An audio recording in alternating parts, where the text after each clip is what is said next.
Ito na guys, yung ating plastic bottle. Ibebenta na natin today. Ito yung nasa likuran.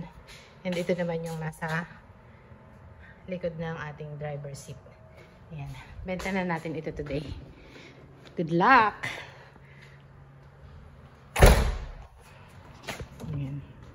Yee! Pera na tumamaya 2,000.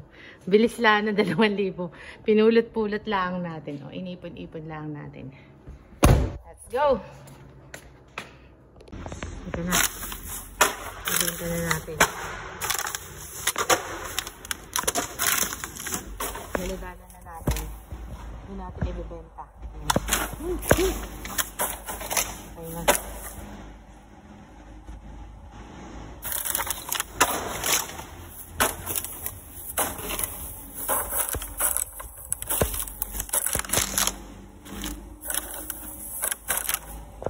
Lahat po ilalagay natin. Ito na. Nandito na tayo. Nandito na tayo sa customer service. Ayan. Ito na yung ating plastic bottle. Ibibenta na natin today. Ayan, ang dami. Ayan. Nandito tayo sa customer service. Si customer service.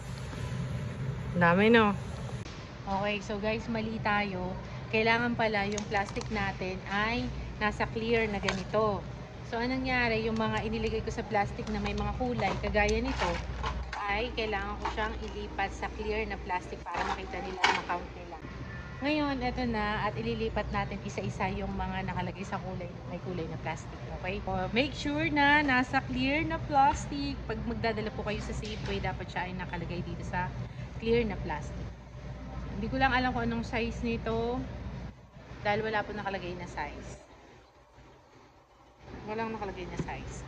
Kailangan ko daw ilipat sa ganitong plastic Kailangan ko ilipat dito Ito ililipat ko dito. Ito na yung pinagbentahan natin ng ating bottled water at nakabenta tayo ng $41.80. Tcharan! Ayan yung ating pinagbentahan ng recycle bottle, empty bottle. Ito na. Yehey! Marami na naman tayo masishare nitong $40.